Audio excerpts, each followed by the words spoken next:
The leader of the organization realized that our hero was already aware of the dragon protectors, so he promptly invited him to join. Linmu didn't hesitate and agreed immediately. The man explained that the young man must pass a test to become part of the team, warning that leaving the organization afterward wouldn't be easy. The protagonist had already heard this from his friend Tang Bei before arriving, so he had made up his mind long ago and was determined to join. Uncle Yang was pleased with this response and announced that he would begin preparing the test, confident that Linmu's talent would help him pass all challenges. He handed the young man a book detailing a breath-holding technique, instructing him to burn it after reading, as leaking the information was strictly forbidden. The man stressed that our hero should follow the book's instructions and, once mastered, seek out Uncle Yang. Linmu thanked the leader for the provided materials and firmly grasped the book. Tang Bei, ensuring all details were settled, suggested that Linmu's trial begin, to which Uncle Yang gave his approval. As the young man left the office, the leader chuckled with satisfaction, having gained such a capable fighter. He was convinced that Tang Bei had brought him a prodigy, and the Donghai branch would soon have a new expert. After meeting with the Dragon Protector's leader, the protagonist headed to the dormitory. Linmu sat and diligently studied the breath-holding technique to join the organization as quickly as possible. He remained puzzled about why Lu Shuyang's spiritual qi was so unusual and speculated it might be due to the weak energy in this world. At that moment, the mysterious ring reappeared on his index finger. In an instant, it fully materialized and absorbed all nearby energy. It seemed this piece of jewelry was the only remnant from the cultivator's world, so he wondered when he could access the items stored within it. Ultimately, the young man decided to search for information about it in the library. As soon as the sun rose, the protagonist followed his plan and was already at the library by morning, holding a heavy stack of books. He settled at the nearest empty table and began flipping through pages, seeking the information he needed. The silence was abruptly shattered by a noise, causing the young man to flinch and look up from his book. It was Dutch Xiao Yui, visibly upset because another guy was hitting on her.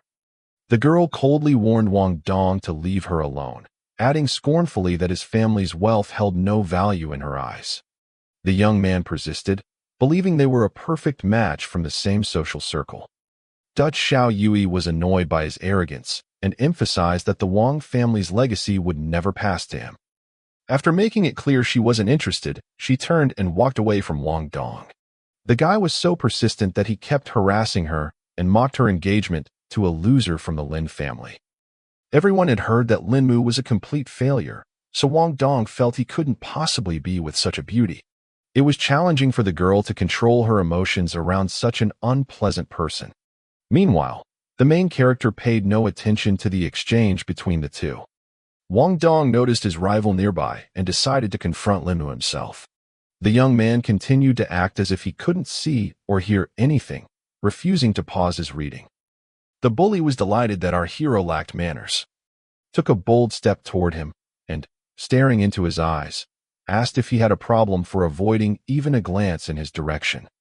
Linmu didn't even know if he recognized this person, so he simply asked what Wang Dong wanted. The bully then threatened Linmu to quickly break off his engagement with Dutch Xiao Yui. The young man replied that they had already canceled it, so the girl's affairs no longer concerned him. Surprised, the bully turned to Dutch Xiao Yui and asked if it was true. The beauty seized the opportunity and quietly lied, claiming it wasn't the case at all. Wang Dong couldn't tolerate the thought that the protagonist had deceived him, so he angrily snatched the book from his hands. Caught off guard, the young man let the book slip, and it crashed to the floor with a thud. Wang Dong was furious that Linmu dared to lie and vowed he would pay for it. Linmu remained unfazed by the threat and merely hummed indifferently. The protagonist wouldn't tolerate such treatment, so he swiftly grabbed the bully, who still wouldn't back off. With a stern look, he asked what Wang Dong planned to do. The bold young man didn't hesitate and decided to teach the bully a lesson, as Wang Dong couldn't respond. The bully, a pitiful weakling, clumsily collapsed to the floor. Wang Dong struggled to stand after the protagonist's harsh lesson. Unsatisfied with the humiliation, Linmu kicked him with cold precision and then roughly stepped on his chest. After disarming his opponent, The protagonist turned to Dutch Xiaoyui and directly asked if she still needed the engagement. The girl reiterated that it was never her desire, but defying their family's elders was too difficult. Linmu hadn't considered how much Dutch Xiaoyui's behavior had annoyed him before. He then turned to Wang Dong, who had overheard everything, and explained that technically they were still engaged, so the bully should stay away. Wang Dong raised his voice, asking if the protagonist knew who he was. Linmu didn't care and pressed down harder on Wang Dong. The daredevil yelped in pain, now begging our hero to let him go, promising to leave. In the end, Linmu released him and ordered him to vanish from his sight. The arrogant bully, unaccustomed to such humiliation, silently left the library without responding. The resentment ran deep, and he was already plotting revenge against the bold young man who had acted so brazenly. Meanwhile, a loud commotion erupted around them, as no one expected a fight in the university library. One student was furious that someone dared to make noise and fight in such a place. The main character promptly apologized, claiming a student had merely bumped into the table. He tried to fix the situation by rearranging the furniture. Dutch Xiaoyui noted that the young man had truly changed, as he would never have done such a thing before. Linmu thought this might be for the best, as it would mean fewer problems. Despite her dislike for her fiancé, the girl warned him that Wang Dong was the type to hold eternal grudges. The protagonist only smiled faintly at this information and thanked her for the warning. Turning back, his gaze fell on the book the bully had snatched, and a line caught his eye about finishing what one started in case enemies return. He realized he had mastered the technique and decided it was time to find Lu Shouyang for something new.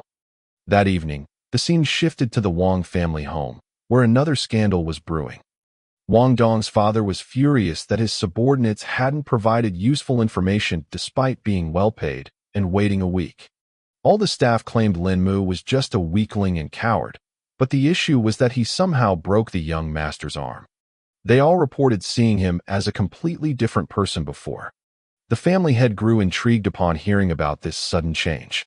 One subordinate revealed they had bribed a servant from the Lin family, who said that after the incident, the young man lost his memory and became like this, even stopping visits home.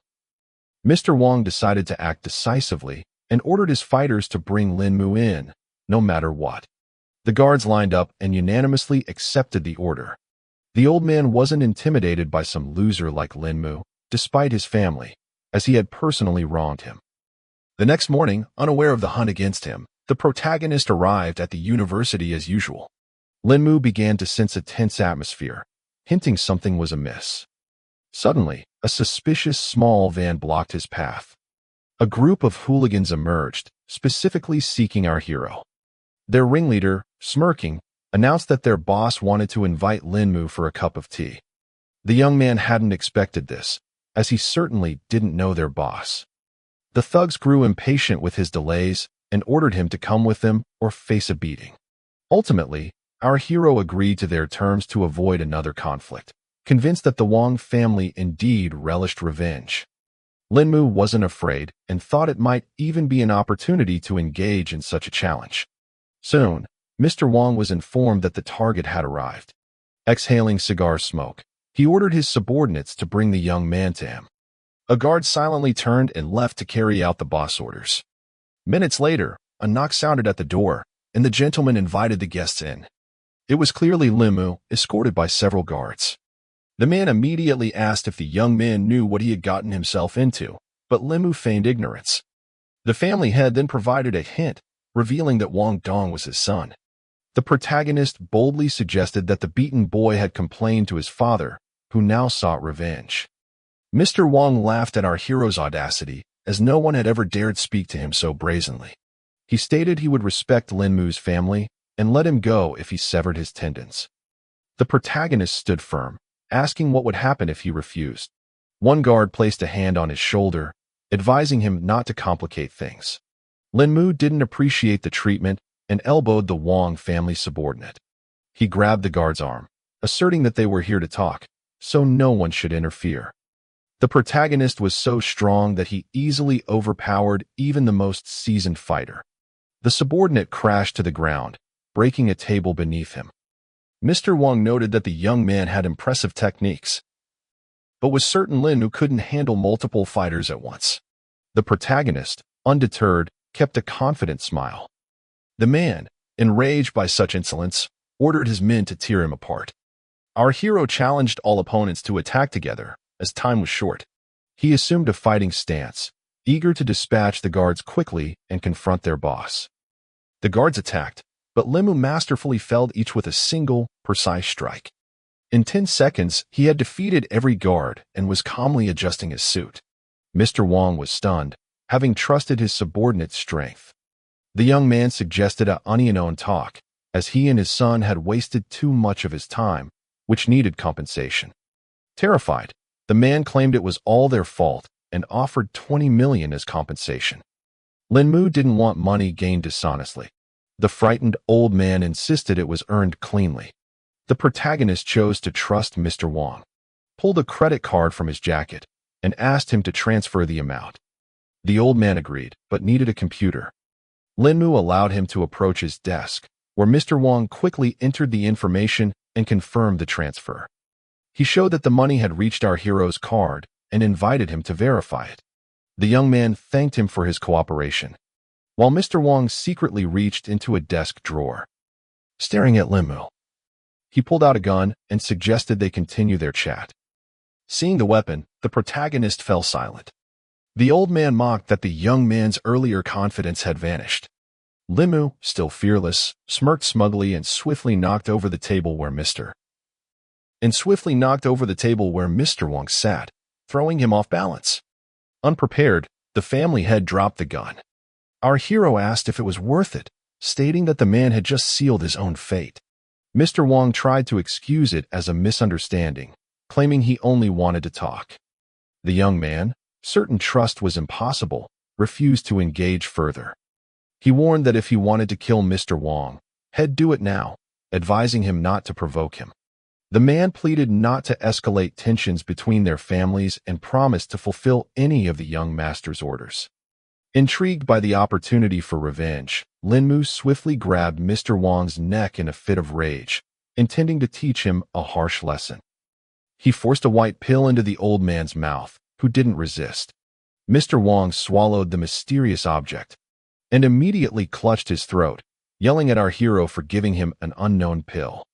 It was a poison from martial arts novels called Hanshaoang Budian, and Lin Mu promised an antidote every 3 months if the man behaved.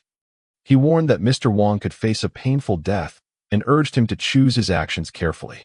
At that moment, the protagonist's phone rang as he was about to leave Mr. Wang's office.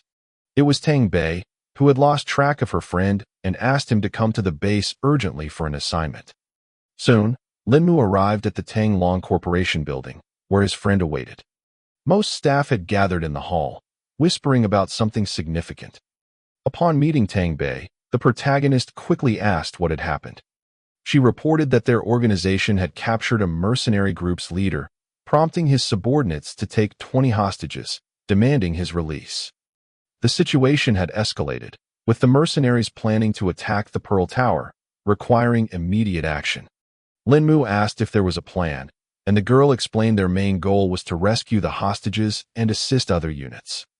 The young man realized that just the 2 of them would handle the rescue. Tang Bei clarified that if they had enough people, they wouldn't need recruits. She instructed our hero to locate the hostages and inform the elders of their position. Meanwhile, the Dragon Protector's leader addressed his subordinates with utmost seriousness, stressing the mission's importance and ordering all fighters to move out immediately. Following the order, our hero headed to the West District of Donghai City. He leapt across rooftops to conceal his location. He grew suspicious, sensing many people nearby, yet all rooms seemed empty. Eventually, he jumped off a building to survey the area better. Lin Mu hid near a window to observe the building's interior. He saw lights on, but couldn't spot anyone. Only then did he realize the issue. The young man approached a nearby hatch to inspect the entrance. He sensed the enemies were hiding underground. With effort, Lin Mu lifted the heavy hatch to enter the base. He immediately spotted a glow, confirming his suspicions. Beneath the trapdoors was a large staircase leading underground. A guard stood near the entrance, vigilantly scanning for intruders. Suddenly, he heard footsteps behind him, though no visitors were expected. All he saw was a pair of legs flying toward his head. Linmu masterfully subdued his first opponent with a leg grab. The guard tried to call for help, but the young man squeezed his neck tightly, making it impossible. The opponent wheezed helplessly, unable to move as Linmu's iron grip tightened. The enemy collapsed like a ragdoll, and Linmu stepped off him gracefully, landing softly. The protagonist quickly removed the guard's uniform, unbuckling straps with honed dexterity. He changed into the attire, blending in perfectly with the guards, his mask concealing his face. Linmu wasted no time and headed to the boss room to report an issue at the base, hoping to lure out the main target. A massive figure emerged from behind the door, demanding to know what had happened. Our hero closely observed the boss' actions, struggling to come up with a response. Meanwhile, the leader reached for his gun, suspecting something was off with this guard. Linmu reacted swiftly, grabbing his hand to seize the weapon. The boss wasn't an easy opponent, quickly regrouping and attempting a knee strike. The young man anticipated the attack and countered in time. The bandit's leg fractured with a crack, as Linmu's body was far stronger than it appeared. The fighter let out a gut-wrenching scream, his body writhing in pain. He collapsed with a thud, clutching his broken leg while still gripping the gun. The gang leader pointed the weapon at the protagonist and fearfully demanded his identity. The thug aimed at Linmu, ordering him to reveal his name, but he remained silent. Realizing this opponent wouldn't be easy, Linmu struck again with his knee. The bandit, weakened by his injuries and pain, couldn't block the attack. His consciousness faded like a burned-out bulb, and his body slumped out of the fight. The protagonist scanned the room and realized the hostages were right there. In the corner, his eyes caught two worn bags without markings. The young man quickly approached and unzipped them without hesitation. Inside was a mountain of cash. Linmu was shocked that these people had stolen so much money, all in cash. A new idea struck him, as the hostages didn't yet know his identity. He zipped the bags, gripped their handles tightly, and prepared to flee, seeing a chance to get rich. One of the girls, unimpressed by the protagonist's actions, suspected he had killed the guard just to take the money. The sharp-witted girl noticed something interesting. Our hero had left a gun on the floor, which could be her chance. She performed a few skillful somersaults, swiftly grabbing the weapon. Undaunted, the brave hostage aimed at Linmu and ordered him not to move. Our hero sighed heavily, realizing he couldn't leave so easily. He explained that he wasn't there to harm the hostages and allowed them to leave. The girl understood his intentions, but, as a police officer, couldn't let a villain escape. She ordered him to drop the bags and put his hands behind his head. Linmu, unfazed, offered to split the loot in half, pretending they hadn't seen each other. The hostage refused to back down, repeating her order to drop the bags or face being shot. The protagonist realized she wasn't joking, so he tossed the money to the floor. Meanwhile, the girl asked another hostage to remove his belt to tie the villain's hands. At the same time, the young man sat on the floor, pretending to accept his fate. Clearly, our hero had devised a new plan and was waiting for the right moment to strike. With one precise move, he stopped the man attempting to tie him up.